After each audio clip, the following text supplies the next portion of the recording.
next generation of risk managers, really to be able to um, assess things, to be able to speak English rather than acronyms or technical terms.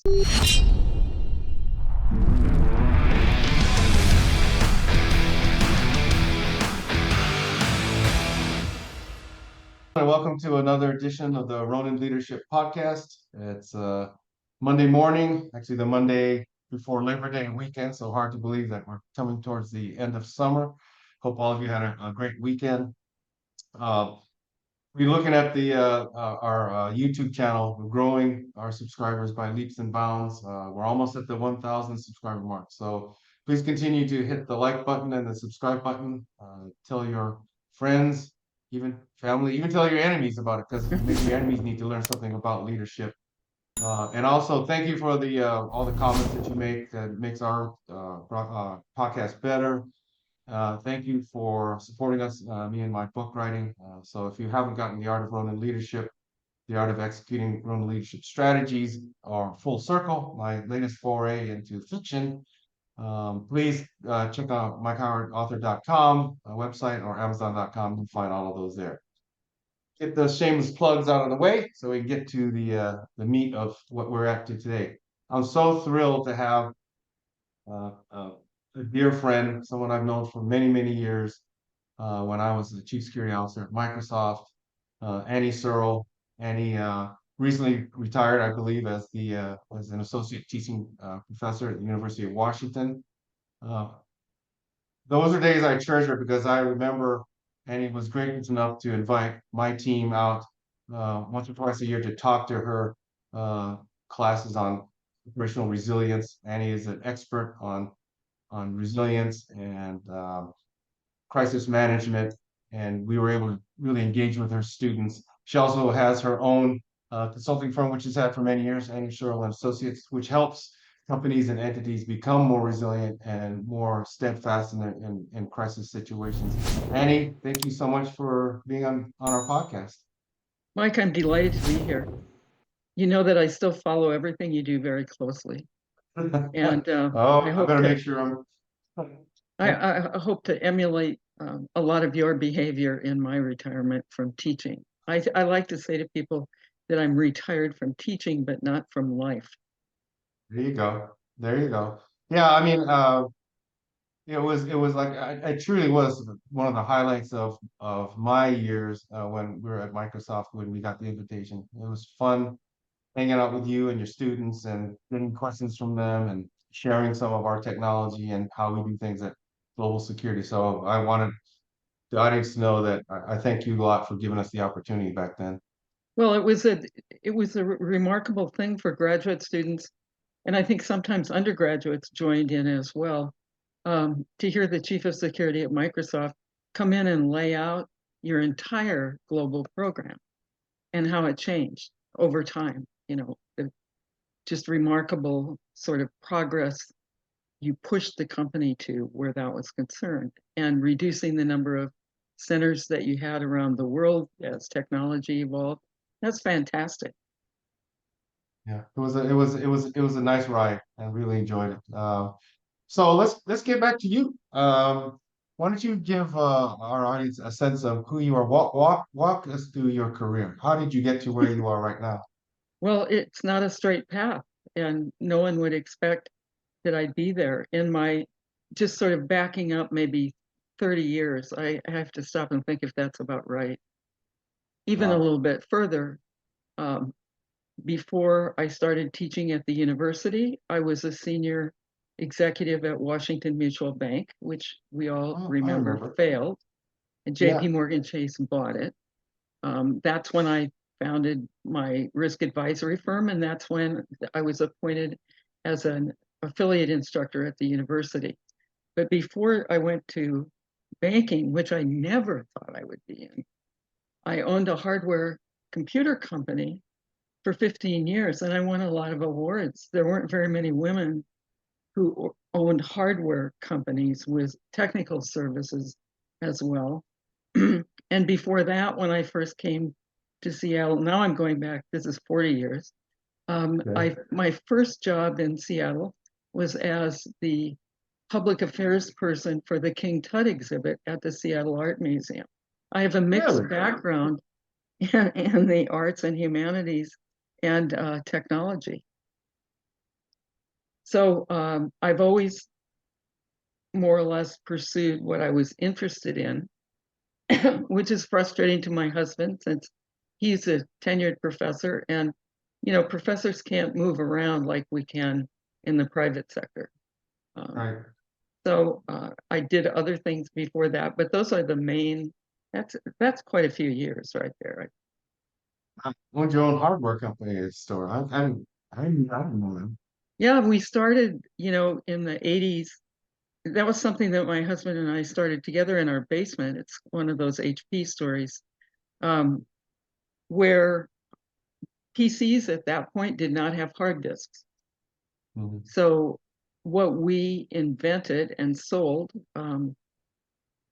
sort of the beginning of the company, was a hard disk subsystem. It had a controller, a power supply, and a hard drive that was 10 megabytes or 15 megabytes to begin with. It had a cable, a strap cable, and the intellectual property was all in the adapter itself that went into the computer, so that you could be working in your office. You want to go home, you just unplug the thing. It had a handle on the top. You carry it home and plug it into your other PC.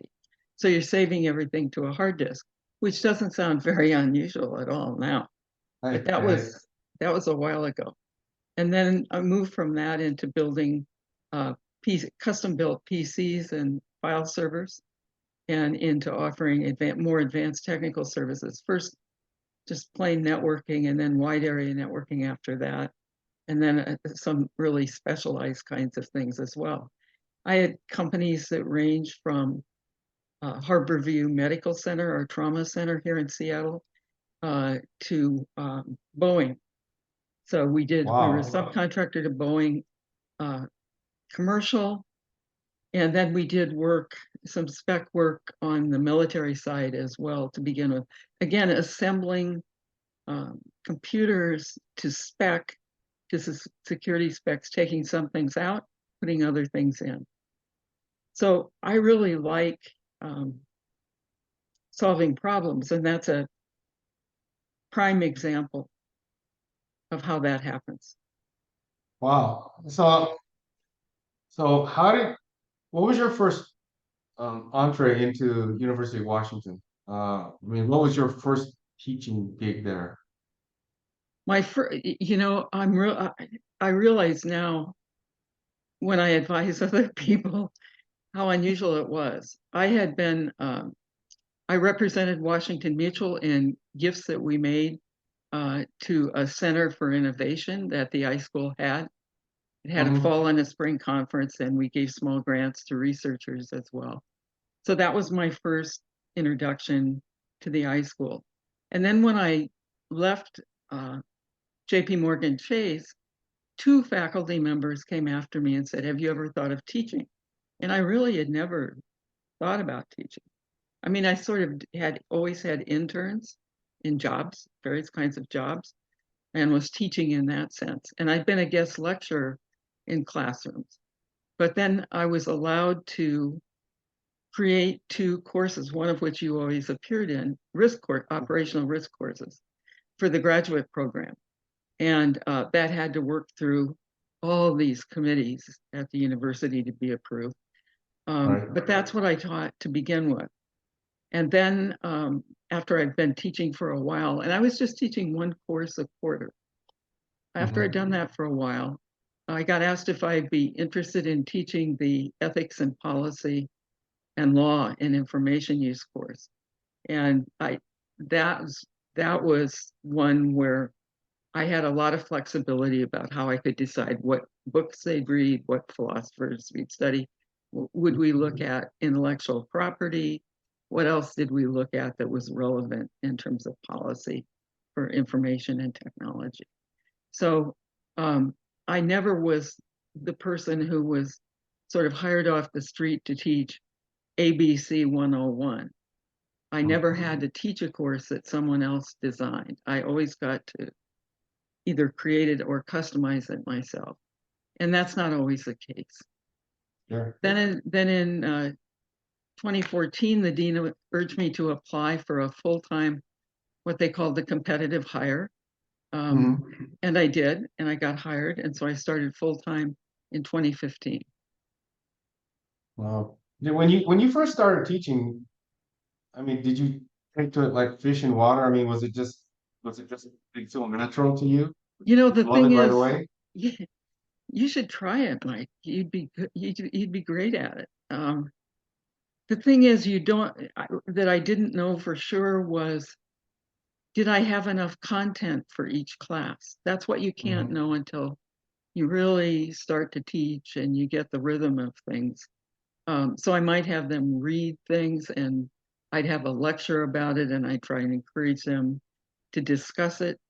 And it was easier because we were talking about disasters or breakdowns that were relatively newsworthy and not too much in the past. Right. So I think that was the hook that got him, and that's what I figured out pretty fast, that you can teach theory or you can teach a framework in which to understand things. Really, the best way to do that is to have current examples of failures or losses um, or triumphs when that turns out to be the case. Sorry, what was it? 2009 or what? That time frame, is that when you started your consulting It firm? is. Okay. And so tell us a little bit about that. Well, um, when I was, I was kept on at JP Morgan Chase to transition over 3 enterprise level risk programs that I built. So I stayed for 6 months after the bank was sold to JP Morgan Chase. And I had a lot of time to think during that point, what do you want to do next? And, I was kind of exploring, maybe I want to take a position in a government agency. So I actually went through the process of applying to work in President Obama's administration. Oh, And I wow. had to go Okay. through something not unlike security clearance, a lower level security clearance. But, I had to say every country I'd ever been in, what the dates were. I had to give relatives. I think it's a pretty standard form. That was one. I was thinking I might go to work for another bank. I kind of got offers on that. And I decided I was really pretty burned out. And then I was just stymied. So I bought a 30-day rail pass on Amtrak, and uh, in the sleeper cars where I needed them. And I went down the coast, and I only went to see people who have known me for many years. And I said to each, I kind of interviewed them and said, "What do you think I should do? You know me really well. What do you think would suit at this point?" Right. Because I'd had a lot of different kinds of experiences already. Went down the West Coast to Los Angeles, met with a good friend and guy who'd been at Washington Mutual running infrastructure for a long time. Took the train then over to Santa Fe, and attended a weekend workshop. It was the first time it was ever offered. It's pretty famous now. It's called Reboot Your Life. So it's for people thinking of taking a sabbatical or people thinking of retiring. And it's just like trying to get your head around what adjustments would you have to make to do that. Then I went on to Austin, Texas, where I had old friends, Chapel Hill, where I had a good colleague, up the East Coast to my sister in Princeton for a few days, then over to Pittsburgh to spend a few days with my son, and came home. And by the time I came home, I pretty much worked it out with people talking that I was going to design a website that would involve my writing and speaking, and really had defined the fact that it would be better at this point in my career to be a consultant to the executive team rather than be a full-time hire inside. That seemed too limiting to me. And I'd had enough kinds of experiences that I thought I could be helpful. So that's kind of how I got to that. It was really Wow, great. that's And on those days, there was only wireless on a train when you hit the train station. So right. I had a journal, I had my computer, um, and that's it. You know, it was great. Yeah, that's pretty good. You interviewed all your friends and found out, got their input and feedback, huh? That's right. Yeah. Yeah, Stakeholders. yeah. I like that Another kind of stakeholder. stakeholder. So going back to the topic of leadership. So obviously your bread and butter, operational risk. You said you managed that at JP Morgan. You built, risk management programs. From a leadership perspective, what are some of the things that get entities, enterprises in trouble when it comes to an enterprise risk program, operational risk? What are the things that they're not doing well that gets them in trouble? Well, the first would be, and you know this just as well as I do, not listening, Yeah. not having so many things on their plate that it becomes one among maybe 12 issues they deal with in a day. And so it sounds familiar. The problem might Mhm. sound familiar, particularly in the security area. Um, Really, we don't have good people trained with a lot of field experience in operational risk, even today. It's a pretty new Right. field, 2000 maybe, 2001. Um, so I think, what I was trying to do teaching at the university was train what I call the next generation of risk managers, really to be able to um, assess things, to be able to speak English rather than acronyms or technical terms, and to be able to rather quickly assess the level of risk that was involved in any given kind of event. And most of all, to exercise what I think everybody calls critical thinking.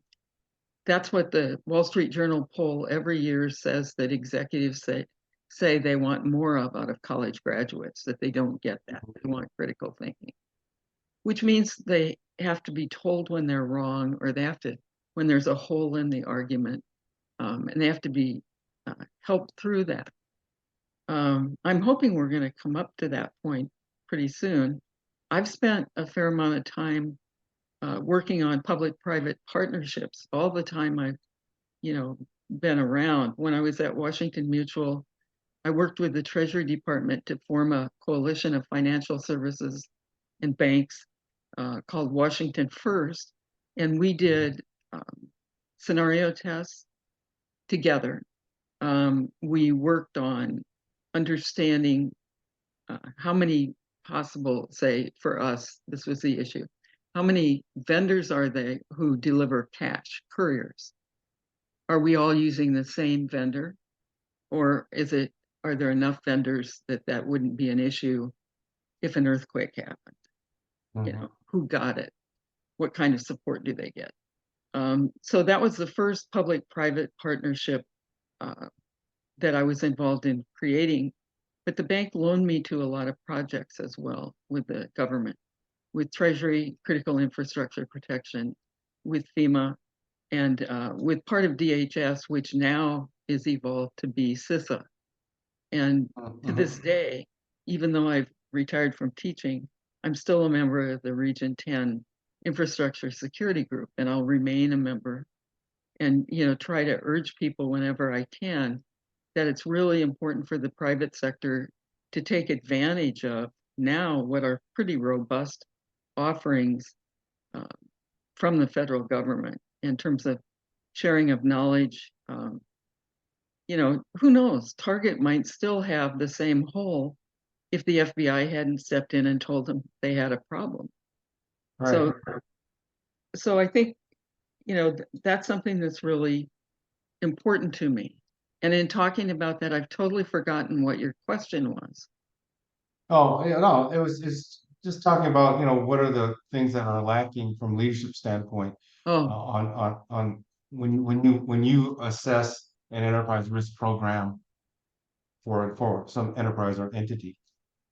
well, the next place to look, I think, is at the relationship between the CEO and the board itself, and how diverse the board is, and how much expertise is the board structured in such a way that they have an appropriate number of people who understand risk. Whether they're a risk executive somewhere or not is not really the point. They could be something else as well. But all too often, um, we saw this in Seattle with Washington Mutual. The CEO was the president of the board of directors as well, and he more or less ran the nominating committee for new directors. So I'm not saying it was friends and family necessarily, but it wasn't the most robust selection of qualified people.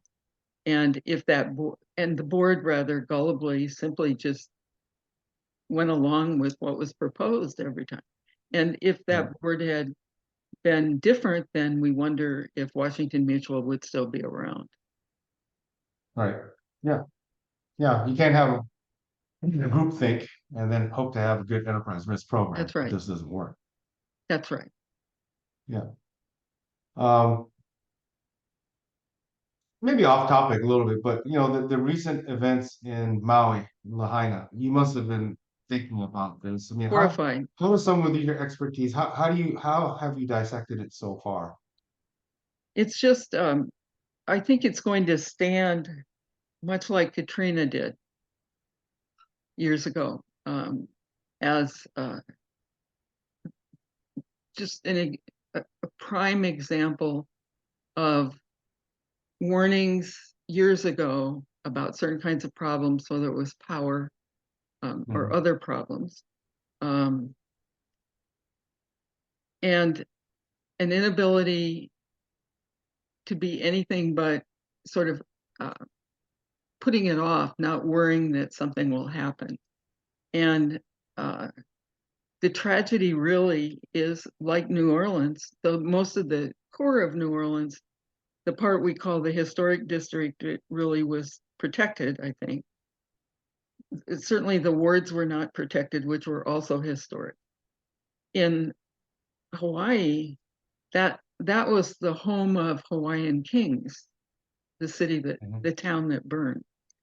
And how do we get to a point where you tell me, Mike, because they would have been reporting to you, right? The guy would have been reporting.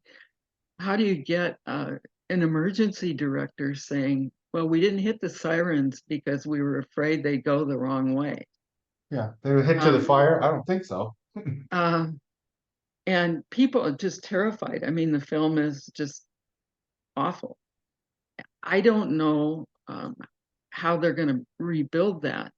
And I think, there were complaints about the government, but I think FEMA was on the ground and they certainly helped with personal assistance as well as, food and shelter and those issues. But it's a really long prospect to recreate that town. Yeah. I think it's just really hard to think about it. And whether people will stay or not is another matter. That was the case. People went to Texas. I mean, that's where the government sent them, right? During Katrina. So I just, I think we need to, and I'll bet you're in agreement, we need to really review protocols for advanced handling of things and what we do with severe possible risks when we understand them, even though nothing has happened yet. We've seen that with power companies failing in other parts of the United States as well, because they go bankrupt out of the lawsuits that come from that. And we all saw the pictures of the wires hitting the ground and sparking. And so that's something they've been warned about over and over. That's something the power company had been warned about. And friends of mine who are more conservative than I am are saying, well, if they hadn't put all that damn money they were given into clean energy, if they'd actually done the work they needed to do to cut back brush and do other things, this wouldn't have happened. And there certainly is an argument to be made for that. So I think there's a kind of grand reckoning that needs to happen for disaster management when it's natural disasters. Yeah, yeah. And it's amazing to me when, you have the Maui emergency director who suddenly quit because of health issues after that painful press conference, and you unpack all that and find out he had no emergency management experience at all, Yeah, right? yeah. And I guarantee you they probably didn't run scenarios, all the exercises and things to prepare, right? Probably I think not. they've just, I'm working on a long document on digital trust, and I'm going to try to deal with the public-private thing. But we did a scenario test every month at Washington Mutual, and it was different every time. And often it involved two events happening at the same time. I really like those to see how people behave. But I think we really need to broaden. We did a couple of those tests would involve SPD, the Seattle Police Department, or fire. They'd be at the table in the situation room. But I Mhm. think we need broad, kind of broader kind of scenario test among different kinds of organizations when something hits a region. So a regional test, that don't take 2 years to write and Right. execute. Um, so that's another one of my hobby horses now. Something you said earlier was interesting to me. So there's a narrative out there about the current generation of students in college, um, how, whatever phrase you want to use, but that they're too soft, and they don't necessarily have those critical thinking skills you need in the real world. Uh, what's your take on that? What's been your experience? And maybe it's different My because it's grad school. I don't know, but Well, no, and I teach both undergraduates and graduates. So okay. the undergraduate, I think first of all that pandemic took a terrible toll on students. Some of these kids coming to school as freshmen now have Mhm. never been on a campus or in a classroom. They've been online to get their education, pretty much, Wow. mostly. Um, Hmm. I would say most of the students that I taught throughout, not just during the pandemic, are working and going to school, the undergraduates. There's nobody just sort of paid for by their parents and they're a member of a fraternity. I think that model has been changed somewhat by economic circumstances.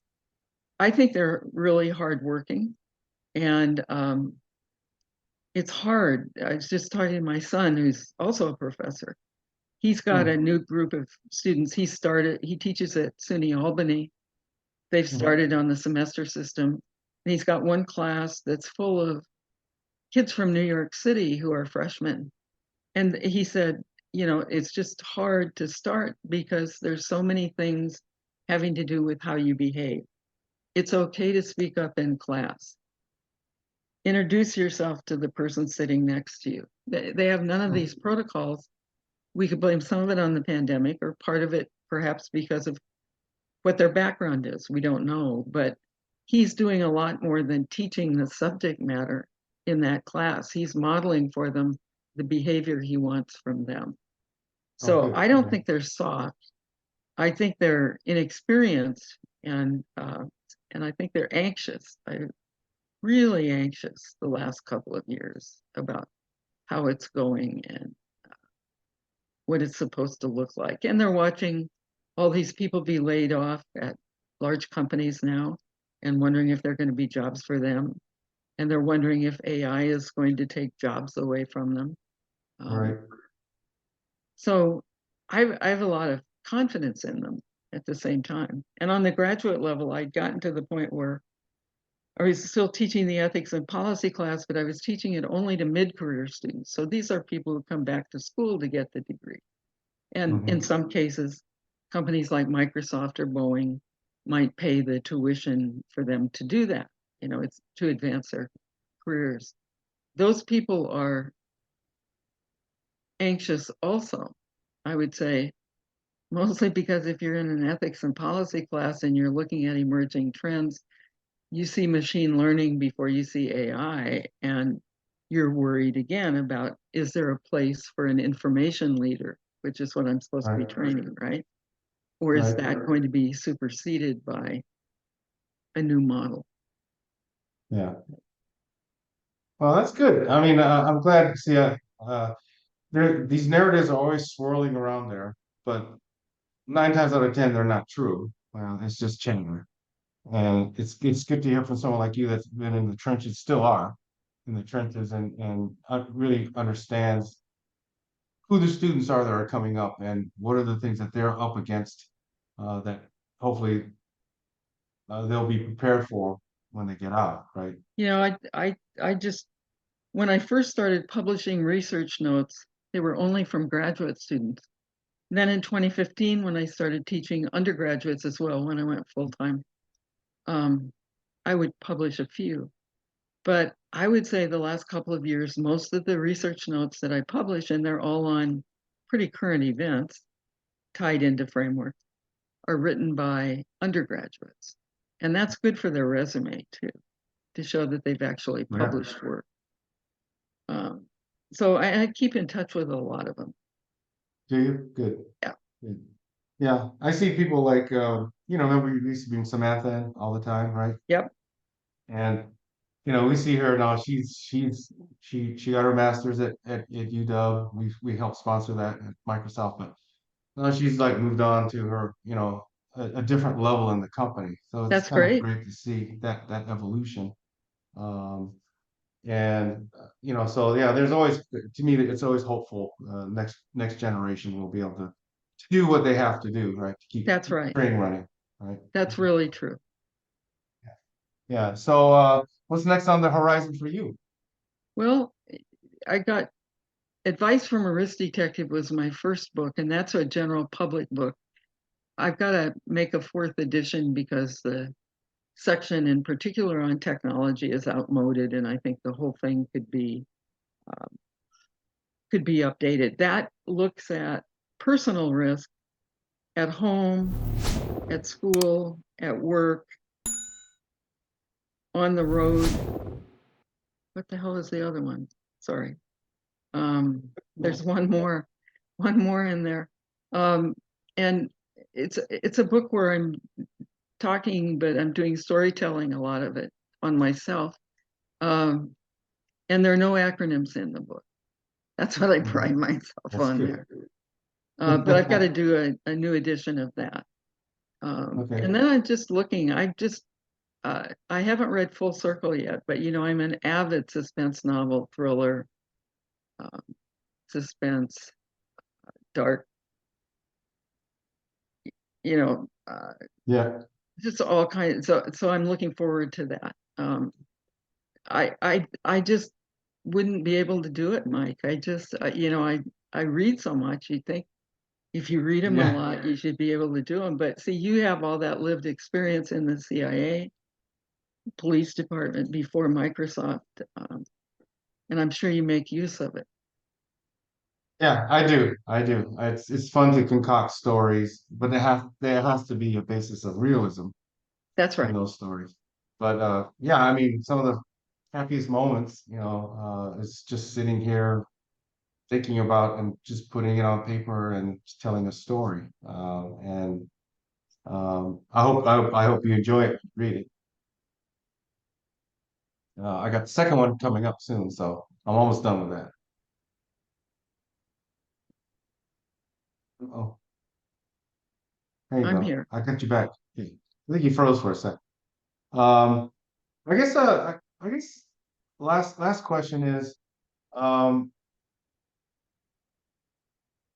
when you look at the topic of leadership, what are the 2 or 3 critical traits that you consider in your journey that you find in great leadership? So integrity is number one. Mhm. Um, being an active listener uh, is number two, so that you can hear people both above you and below you, Mhm. and Right. and pay attention to what they're saying. And then a quality that I think Colin Powell wrote about a lot, authenticity. It's not Mhm. the same as integrity, but that um, the person you're speaking to or people you're speaking to can see that what you're saying is the best that could possibly be said, the best that you know at all times. I love your term selfless leadership because that's what that is. That means that the issue is always more important than the person. Right. And that's Yeah. a hard lesson for a lot of potential leaders to learn. They're It busy is. making their career work rather than paying attention to what the issue is. Exactly. Yeah. And there part of that is natural because you want to grow your career, but when you become a leader, it's a whole different hat now. You That's got to right. put yourself out of the equation. Now it's That's about right. your team, your troops, and that's probably the hardest switch. You nailed it. Yeah, it's the hardest switch. Oh, that's my doggy in the background. Well, thanks for taking the time out of your day to hang out because I've been looking forward to this. I haven't seen you in person in a long time. I know. So just being able to talk and hang out, it's been really great. And Great. if people wanted to get a hold of you, maybe avail themselves of your services, how do they do that? Annie at anniesearle.com. Okay. Do you want me to spell it? Sure. ANNIE, last name Searle, SEARLE.com. Awesome. Awesome. Thank you, Well, Mike, thank you. for the And opportunity. you're welcome. And I'm looking forward to your podcast. You mentioned you're going to do your own podcast maybe I towards am. the end of the year. Yeah. So I am. just stay tuned and once you launch it, let me know and we'll make sure we give a shout out for it. So Great. Thank you, Mike. people subscribe. So all Okay. right, well, thanks a lot. Well, that's all we have today for this edition of the Ronin Leadership Podcast. I want to thank Annie Searle again for just hanging out with me. I think it's been great. It's been a lot of fun. Again, check out our podcast on YouTube and hit the like and subscribe button. And until next time, we'll see you later. You hit the